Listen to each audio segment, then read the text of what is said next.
ठीक है, देखो कल हमने जो ये पीरियड है, पीरियड की कुछ प्रॉपर्टीज पढ़ी थी और उसके एक दो क्वेश्चंस हमने कल किए थे। कुछ क्वेश्चंस आज देखो कैसे करेंगे, उनको अप्लाई कैसे करेंगे। अब जैसे ये वाला क्वेश्चन देखो, 0 से 100 है x माइनस बोथ साइड्स। इसको हम दो तरह से कर सकते हैं, या तो आप इसे अलग अलग कर लो, x अलग है इसका अलग, या फिर एक और तरीका भी है, आप इसे 0 to 100, ये जो x माइनस बॉक्स x है एक्चुअली क्या हो गया, फ्रैक्शनल पार्ट हो गया। और जो फ्रैक्शनल पार्ट होता है तो उसका ये तो पीरियोडिक होता है, जो फ्रैक्शनल पार्ट फंक्शन है तो ये पीरियोडिक होता है, इसका पीरियड क्या होगा, तो इसे हम लिख सकते हैं 100 into 1, 100 है इसका आप 100 into 1 लिखो, 100 into 1 तो 0 100 100 को 1 तो हो गया t और ये हो गया n, 0 to n की वाली प्रॉपर्टी लगेगी। ये सब अगर हम 100 into 1 लिखा तो 100 का हो गया n और t पीरियड होगा 1, ये n t बन गया 0 to n। और कल हमने पढ़ा था 0 to n t क्या होता है, n आगे आ जाएगा हमने 0 to 1 x dx हो जाएगा। तो जब ये 100 आ गया 0 to 1 हो गया, अब 0 से 1 के लिए तो ये पीरियड 0 से 1 है तो उसके लिए x ही रहेगा, ये यहाँ पर फ्रैक्शनल पार्ट x है तो इसकी वैल्यू तो x रहेगी। अगर ये 0 से 1 है तो इसे आप लिख सकते हो 100 0 से 1 x dx हो जाएगा। नेक्स्ट इसका इंटीग्रेट करो, आंसर आ गया 100, ये बन गया हमारा x² बाई 1 इसमें लगा देंगे तो हो गया 1/2 का मतलब हो गया 50।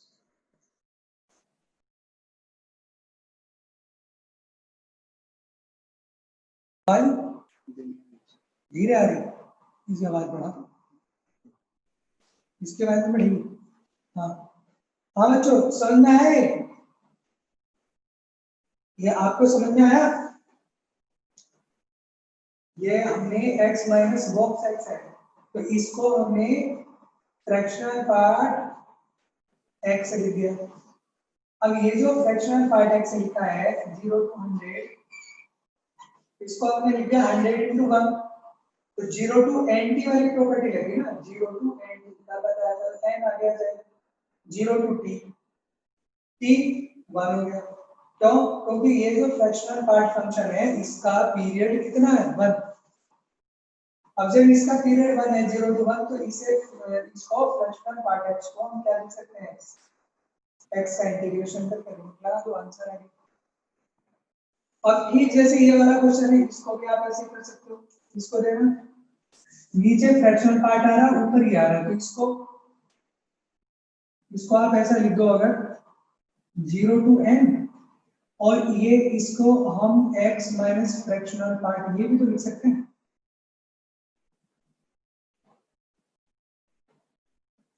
और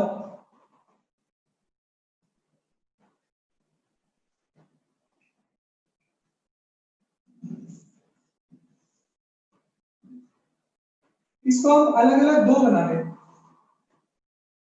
अलग अलग इंटीग्रेशन कर दें तो अलग अलग इंटीग्रेशन करने से क्या आएगा 0 to n,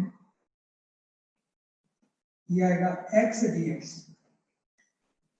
एक तो x dx आएगा और एक minus 0 to n fractional part x और dx आएगा माइनस, तो ये आएगा 0 to n और नीचे जो डिनोमिनेटर है उसको दोनों को नीचे अलग अलग लिखो।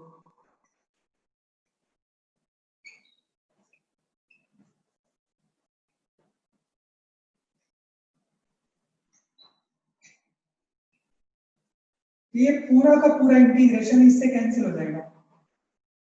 यहाँ तो 1 बच गया, अब रहा ये इसको इंटीग्रेट करो, तो इसको इंटीग्रेट करने के लिए देखो ये तो सिंपल है, एक्स स्क्वायर बाई टू, इसका तो हो गया x square by two, limit होगी 0 टू n,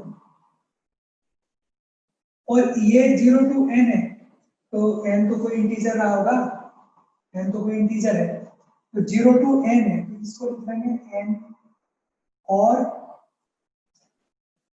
इसका जो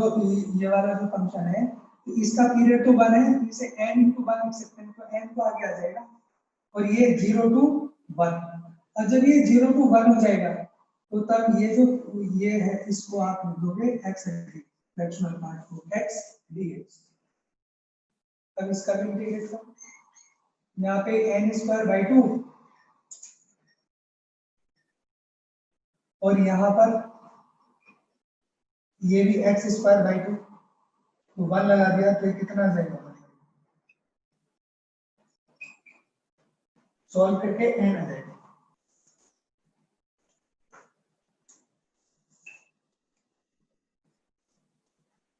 sine x plus cos x, देखो ये है मॉड, अब क्या करें इसको, ये -π/4 -π/4, अगर इसको √2 से डिवाइड कर दे, √2 से मल्टीप्लाई कर दे, तो ये बन जाएगा माइनस,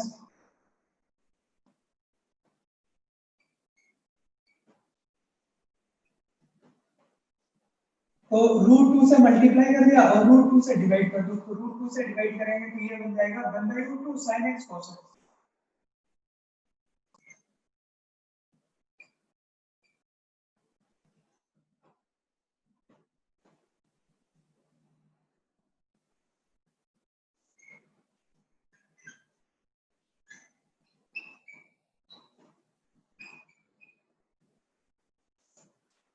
साइन पाई, ये इसको cos π/4 sin x, ये sin π/4, sin a plus b, sin a cos b plus cos a sin b का फॉर्मूला बना लो, तो ये बन गया sin x plus π/4।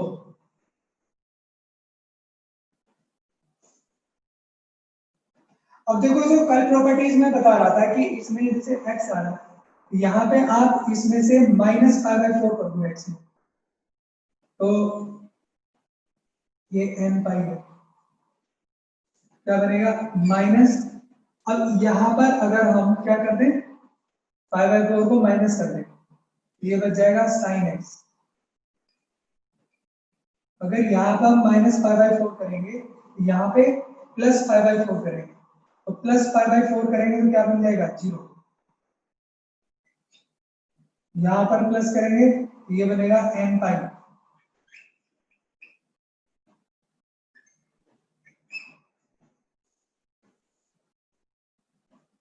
0 to n pi mod of sin x बन गया। मोड ऑफ sin x का जो पीरियड होता है वो पाई होता है, मोड ऑफ sin x का पीरियड पाई, तो देखो ये पाई हो गया, ये पीरियड हो गया, तो ये 0 to n t, 0 to n t property लगी, तो इसमें n आ गया है, √2 n, 0 टू पाई,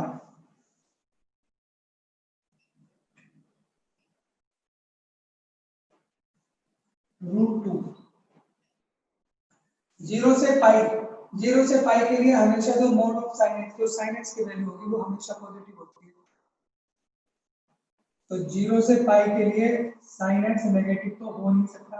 ऐसा हमेशा पॉजिटिव होगा, तो 0 टू पाई sin x। अब इसको इंटीग्रेट कर दो, इसका इंटीग्रेशन आएगा -cos x, लिमिट लगा दो 0, कितना आ गया,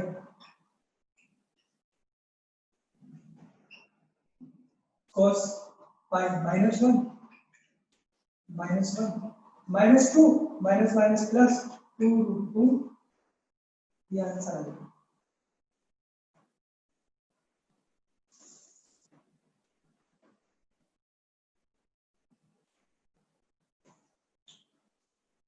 ये ग्रेटेस्ट इंटीजर फंक्शन है और 0 टू x है, x कहां को बिलोंग करता है 2n पाई प्लस π/2, इसका मतलब क्या हुआ n नेचुरल नंबर है, देखो पहली बात तो ये समझ लो कि अगर n नेचुरल नंबर है, n की वैल्यू अगर हमने बन ली तो 2 पाई और 2 पाई प्लस पाई बाय 2 है, यानी कि 2 पाई कहां तक होगा, जैसे ये आ रहा होगा 2 पाई यहां तक हो गया, 2 पाई प्लस पाई बाय 2 ये वाला नंबर 2 पाई से लेके 2 पाई। तो यहाँ पर जो ये x है, x की वैल्यू कहां से कहां तक हो सकती है, यहां से यहां तक, 2 पाई से लेके, अगर n नेचुरल नंबर है ना, या n की वैल्यू 2 ले, n की वैल्यू 2 पे 4 पाई प्लस पाई बाय 2, तो 4 पाई कितना हो जाएगा, ये होता है यहाँ से यहाँ तक 2 पाई,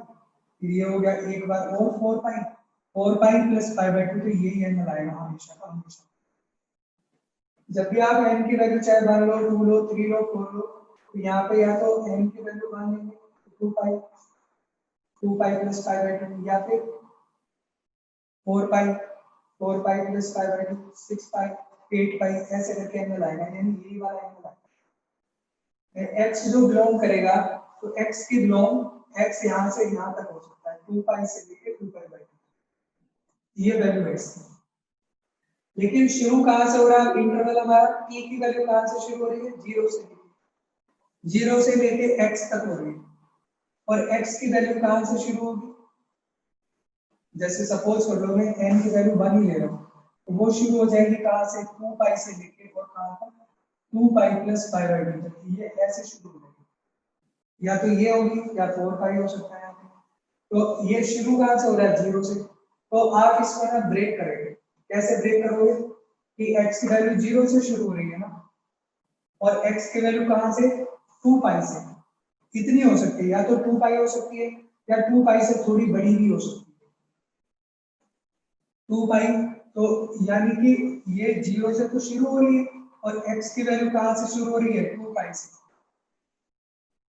या 2 पाई से थोड़ा सा बड़ी, और कहां तक हो सकती है, वो पाई बाय 2 तक कोई भी वैल्यू हो सकती है। तो हमने इसकी दो जगह ब्रेक कर दिया, एक तो कर दिया 0 से, जैसे 2 पाई, ये 2 पाई है, यानी मैंने यहाँ पे ले लिया 2n पाई, इसको ले लिया 2n पाई, और cos t, एक तो ये ले लिया मैंने, ये ब्रेक कर दिया,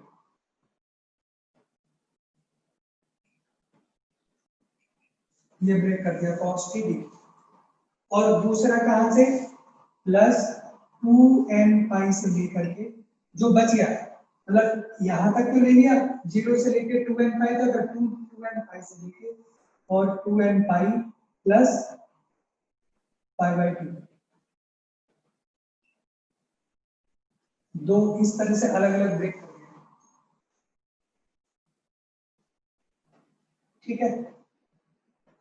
अब इसमें आप एक बात ये देखो, इसमें समझना ही है कि अगर ये t है cos t, तो cos t की वैल्यू 2 पाई से लेकर, जैसे ये है, यही वाली वैल्यू ले लो, समझने के लिए मैं ये वाला इंटरवल ले रहा हूँ, 2 पाई से 2 पाई प्लस पाई बाय 2 है, तो 2 पाई से 2 पाई बाय 2 ये हो गया, तो यहाँ पर जो इसकी cos t की वैल्यू होगी, तो cos t की वैल्यू 0 और 1 के बीच में होगी, ये होगी, यहाँ से आते जा रहा ना, ये 0 और 1 के बीच में होगा, तो जब ये फ्रैक्शनल पार्ट वो लेंगे यहाँ पर ग्रेटेस्ट इंटीग्रल, यानी बॉक्स लेंगे, तो बॉक्स लेंगे तब इसकी वैल्यू जो आ जाएगी, क्योंकि हमारा जो t है तो वो इसके बीच में होगा ना, 0 और पाई बाय 2 के बीच में होगा, t जो होगा वो 0 और पाई बाय 2 के बीच में होगा, ये जो cos t की वैल्यू होगी, ये कहां से कहां तक हो जाएगी, 0 और 1 के बीच में हो जाएगी, तो इसका जो ये फ्रैक्शनल पार्ट ये जो होगा ना ग्रेटेस्ट इंटीजर, ये क्या हो जाएगा, 0 हो जाएगा,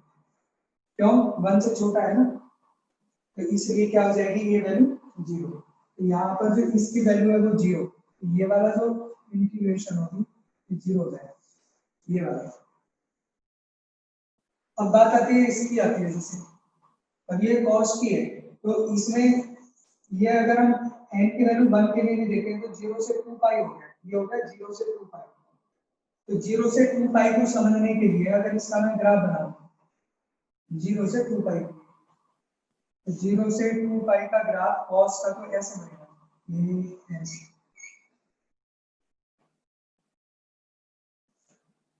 ये पाई बाय 2 है, फिर ये पाई 3 पाई बाय 2, 2 पाई, तो जब वैल्यू 0 से 2 पाई की बात कर रहे हैं हम, तो 0 से 2 पाई यहां तक, जब t की वैल्यू 0 से π/2 हो, जब t की वैल्यू किसको बिलोंग करेगी, 0 से π/2 को, तो जो cos t बिलोंग करेगा वो किसकी वैल्यू होगी, वो 0 और 1 के बीच में बिलोंग करेगा cos t। तो जब cos t 0 और 1 को बिलोंग करेगा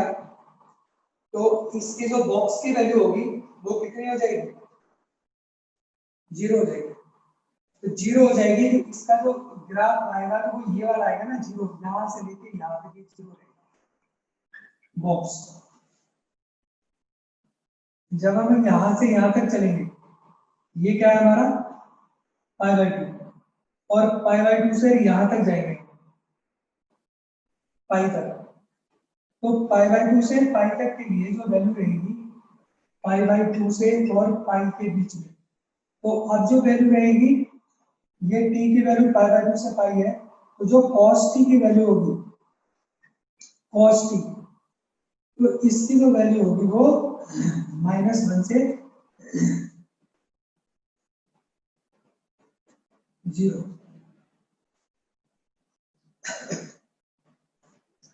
-1 से 0 रहेगी cos t, क्योंकि यहाँ π/2 पे 0 और यहाँ cos पाई पे -1। तो अब जो बॉक्स की वैल्यू आ जाएगी cos t की, वो -1 आएगी। फिर यहां से यहां तक चलेंगे, पाई से लेके यहां तक, तो पाई से लेके जब पाई से आगे को चलेंगे तो पाई से लेके और यहाँ 3π/2 तक,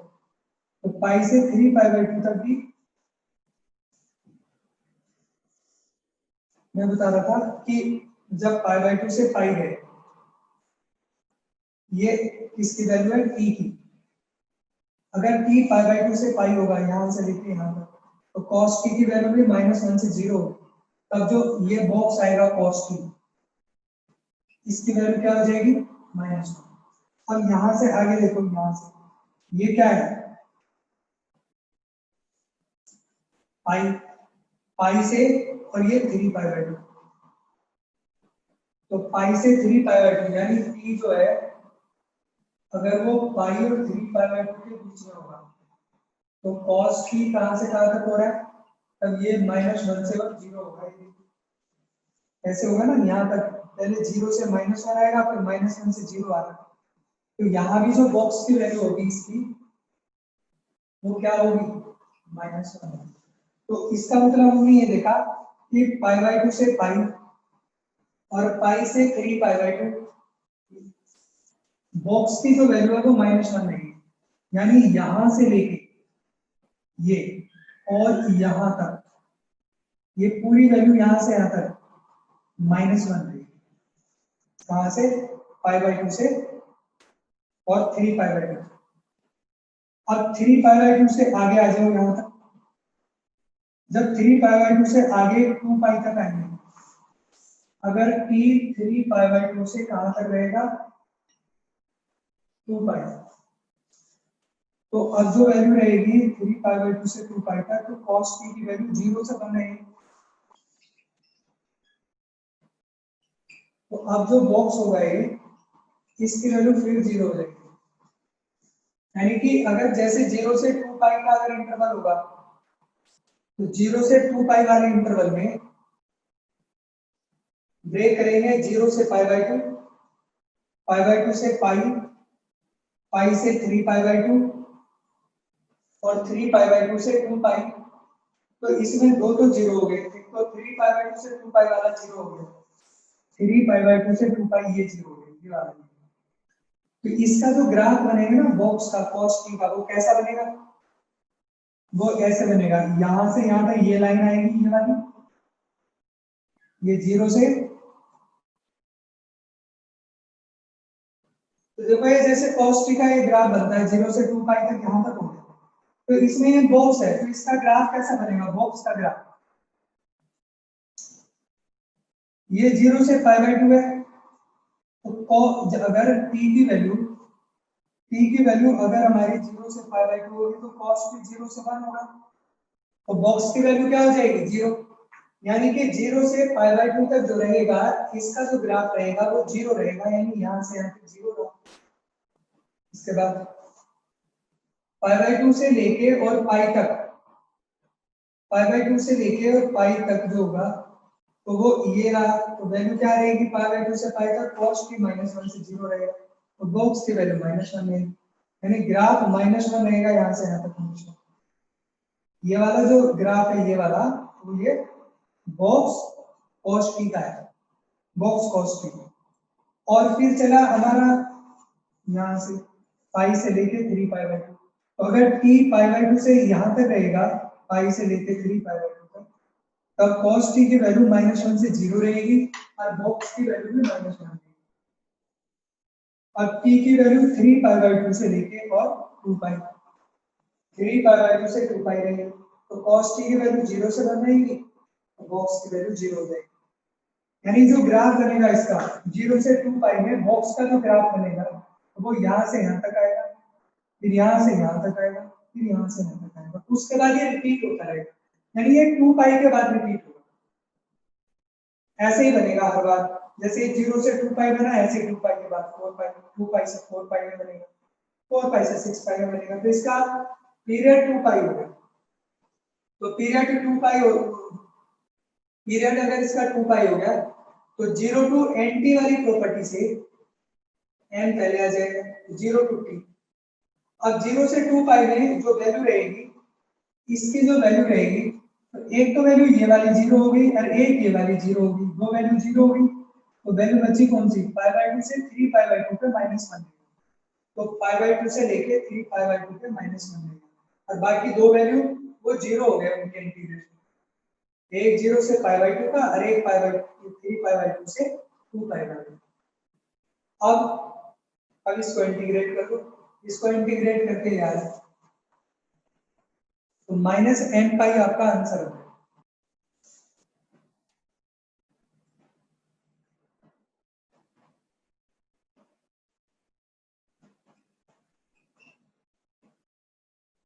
लेबनीज रूल,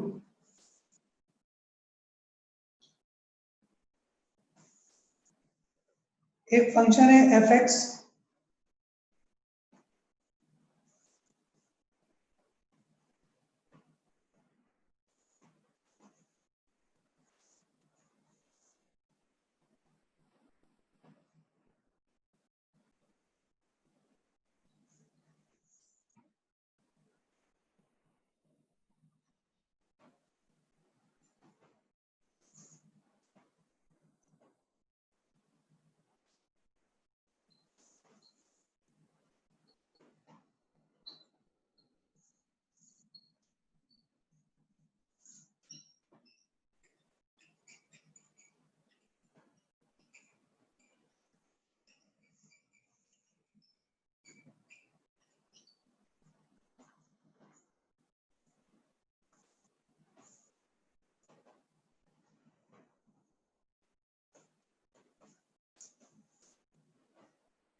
एफ एक कंटिन्यूअस फंक्शन है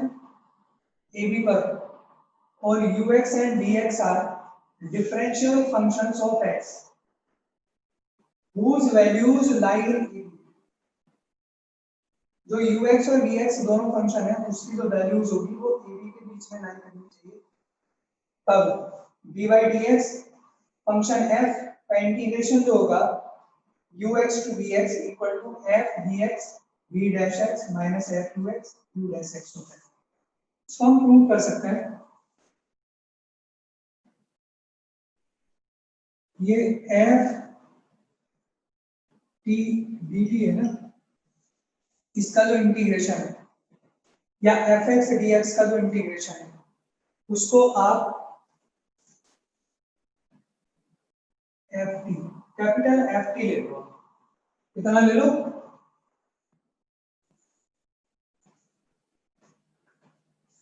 या इसको यहाँ पे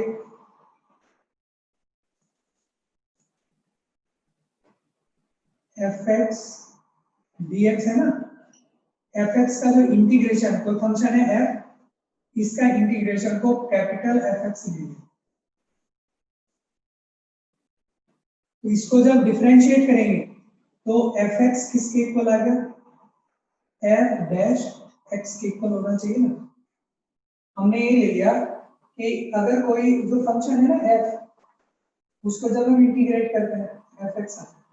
तो जब इसको डिफरेंशिएट करेंगे तो डिफरेंशिएट करने पे fx आएगा, ये f डैश x आएगा।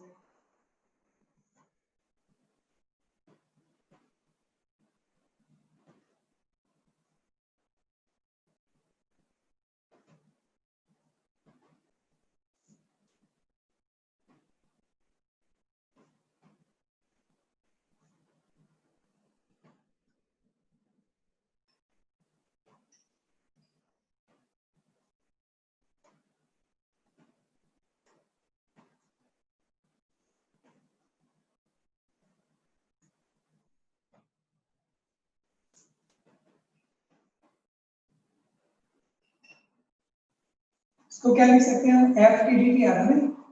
तो इसका मतलब एफ टी डी टी का इंटीग्रेशन को एफ एक्स लिख सकते हैं।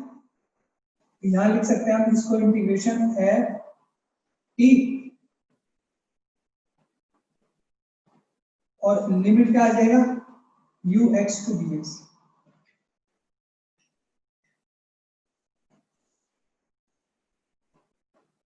ठीक है, और इसको डिफरेंशिएट, इसको लिमिट लगा दें, ये क्या बन जाएगा एफ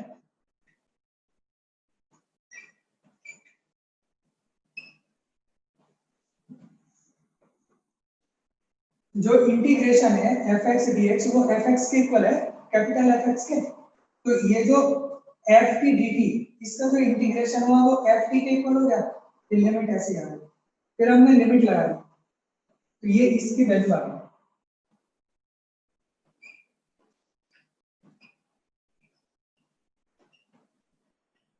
अब इसको हम दोनों तरफ x के रिस्पेक्ट में डिफरेंशिएट कर रहे हैं। यहां मैं कर रहा हूं dy dx, इधर भी डिफरेंशिएट कर दिया हमने,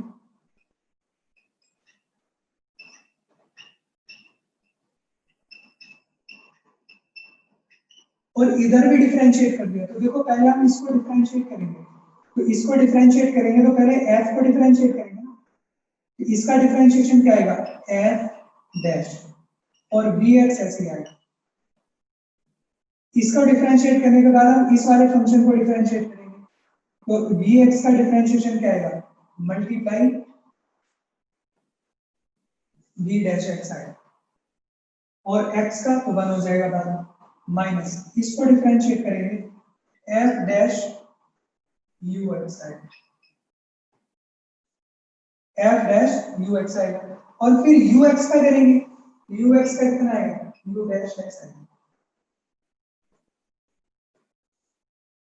अब अभी हमने देखा f डैश x ये fx के इक्वल है, तो ये जैसे f डैश x आ रहा है तो इसको मैं क्या लिख सकता हूँ f x लिख सकता हूँ, तो इसकी जगह लिख सकता हूँ मैं f dx, ये ऐसे ही। ठीक इसी तरह से एफ डैश यू एक्स को मैं लिख सकता हूं एफ यू एक्स और यू डैश एक्स लिख सकता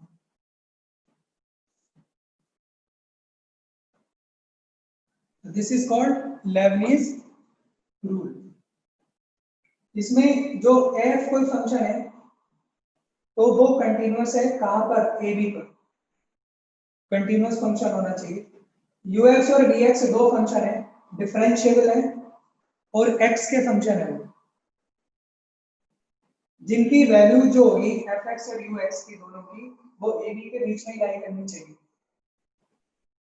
तो ये लेबनीज थ्योरम है कि इसका जो इंटीग्रेशन होगा वो ये होगा, इसका डिफरेंशिएशन। अब हमें इसको प्रूव करना है।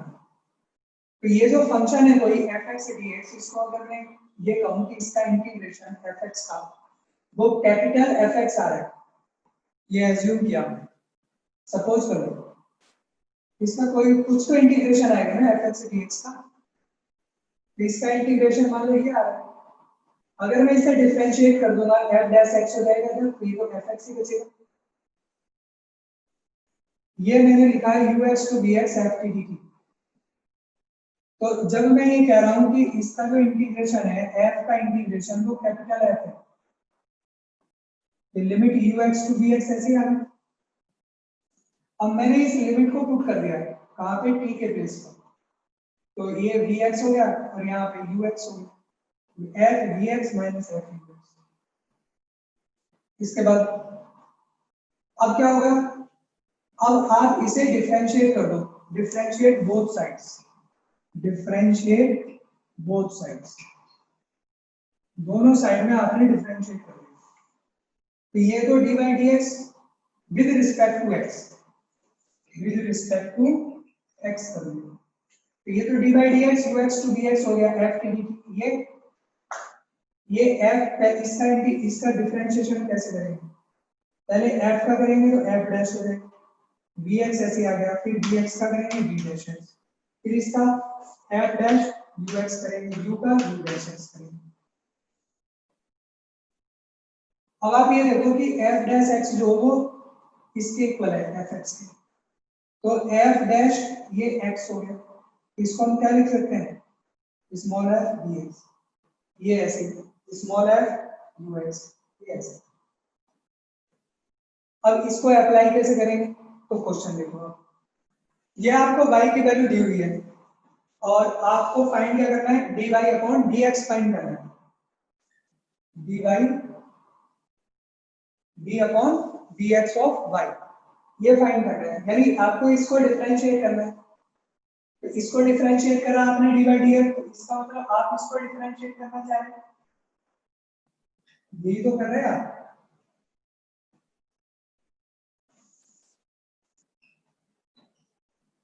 ये d upon dx of y ये फाइंड करना है आपको, यानी d upon dx of y, d upon dx of this, यानी इसका आपको dy dx करना है। तो देखो यहाँ पे x ग्रेटर देन 0 है, तो ये 1 अपॉन log t, t की वैल्यू यहाँ से यहाँ तक होगी। तो क्या करेंगे, कैसे डिफरेंशिएट करेंगे, ये तो फंक्शन हो गया था। तो अभी जो हमने यहाँ पे किया था, तो अगर ये फंक्शन है तो उस फंक्शन में t के प्लेस पे vx आया था, यानी अपर लिमिट आई थी पूरी पूरी, t के प्लेस पर अपर लिमिट आई थी। तो यहाँ पर जो t होगा उसके प्लेस पर ये अपर लिमिट आएगी 1 अपॉन log x, ऐसे अप्लाई करेंगे। जो फंक्शन होगा उस फंक्शन में वेरिएबल के प्लेस पे अपर लिमिट आएगी और फिर जो अपर लिमिट है उसका डेरिवेटिव, तो इसका डेरिवेटिव कितना हो गया 3x²। यहाँ देख लो, पहले t के प्लेस पर जो t था यहाँ पर उसके प्लेस पे अपर लिमिट आई, ये आ गई upper limit f upper limit, फिर अपर लिमिट का derivative minus f lower limit, तो अब माइनस करके इसमें लोअर लिमिट x² आएगी,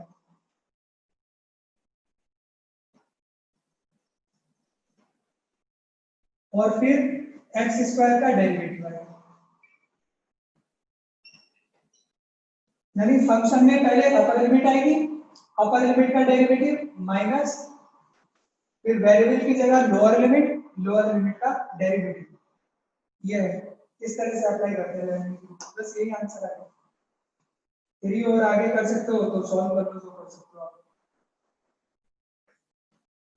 सिंपलीफाई हो जाएगा।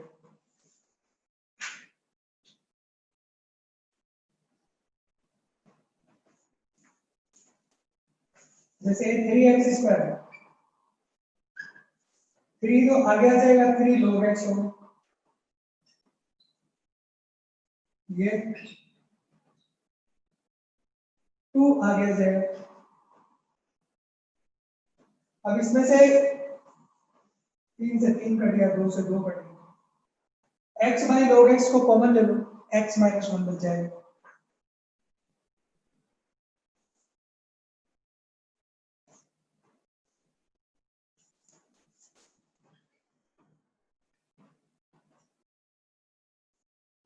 sin x to 1 t square f t dt equal है 1 माइनस sin x के, x की वैल्यू 0 से पाई बाई 2 और तो वैल्यू करनी है फाइंड f 1 बाई रूट 3 की। f 1 बाई रूट 3 तभी तो फाइंड कर सकते हो जब आपको fx पता हो, फंक्शन पता हो। फंक्शन तो पता नहीं आपको, फंक्शन निकालना है आपको, तो क्या करना चाहिए इसमें, कैसे निकलेगा ये, इसको दोनों तरफ आप डिफरेंशिएट कर दो, d बाई dx, इधर लेबनीज लगा दो। कैसे लगेगी लेबनीज, जब d बाई dx करेंगे, पहले अपर लिमिट रखेंगे, तो अपर लिमिट रखा तो 1 का स्क्वायर 1 f 1 और फिर 1 का डेरिवेटिव 0 माइनस लोअर लिमिट रखेंगे साइन स्क्वायर एक्स हो जाएगा, ये f साइन एक्स हो जाएगा और फिर साइन एक्स का derivative cos x equal to इधर का भी डिफरेंशिएट किया 1 का 0 माइनस cos x, ये तो 0 हो गया, माइनस से माइनस कर लिया, cos x कॉमन लेंगे, cos x equal to 0, x की वैल्यू क्या आ जाएगी पाई बाई 2, जो हो नहीं सकता, इसलिए क्या बचेगा ये sine square x f sin x और इज इक्वल टू 1 बचेगा। cos x को इधर लेके कॉमन लेंगे ना, या तो cos x 0 आएगा तो वहां से x की वैल्यू पाई बाई 2 आएगी, लेकिन x को 0 और पाई बाई 2 को बिलोंग करता है तो पाई बाई 2 नहीं हो सकता, इसलिए ये इक्वल होगा दूसरा वाला फैक्टर। यहां से f sin x किसके इक्वल आ जाएगा 1 अपॉन sin स्क्वायर x, ये फंक्शन हो गया। ये किस तरह का फंक्शन है, सपोज कर लो मैं sin x को y ले लूं,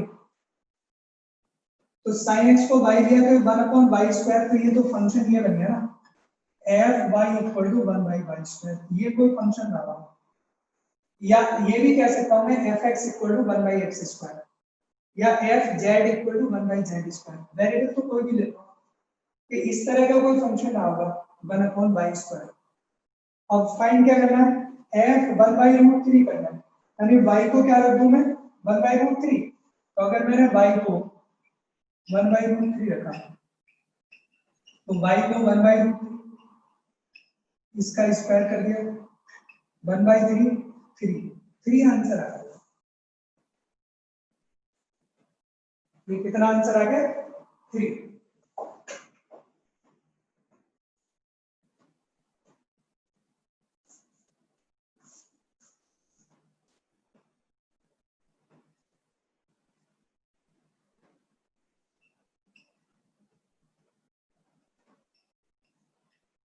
f r2 r एक डिफरेंशिएबल फंक्शन है और f2 6 है, f dash 2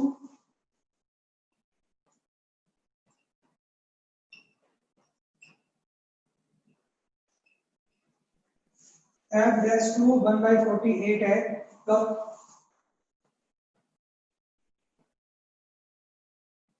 limit x tends to 2,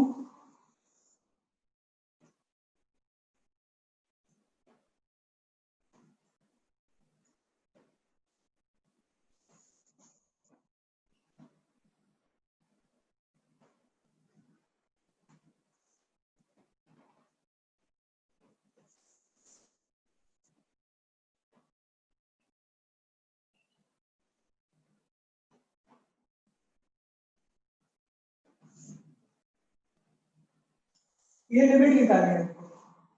x की वैल्यू 2 है, जब मैं x की वैल्यू 2 डाल दूंगा ना, देखो तो यहाँ x की वैल्यू 2 डाल रहा हूँ तो ये बन रहा है 0,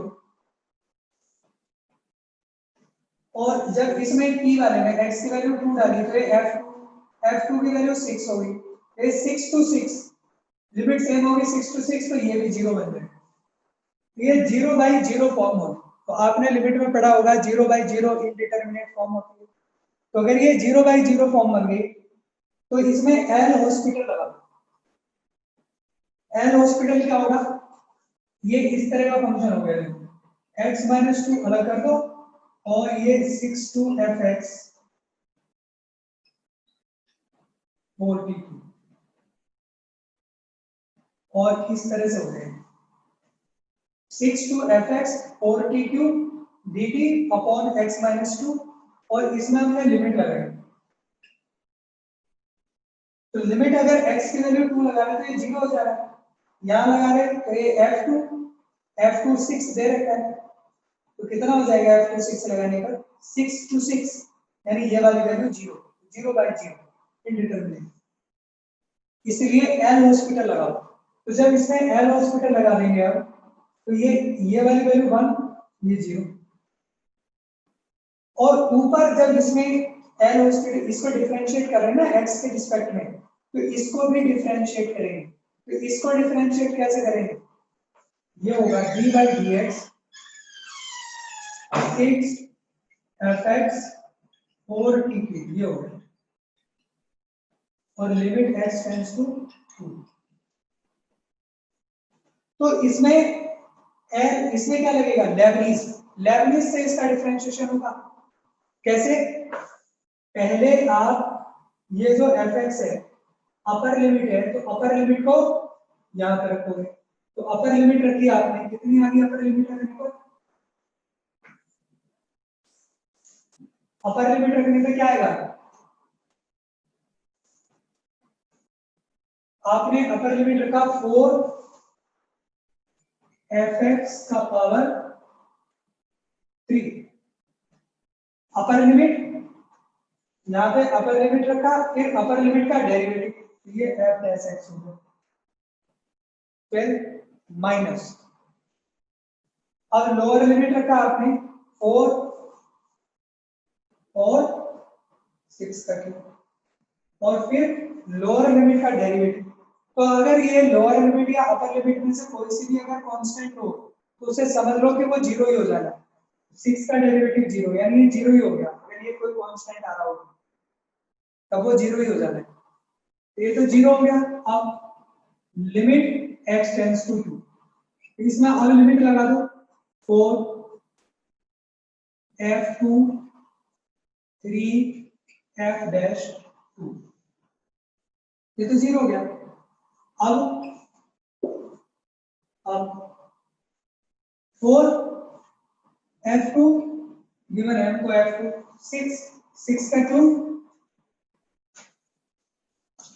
और f डैश 2 1/40, इसको सॉल्व कर लो, 12 से इसको काट दो, वो आंसर है।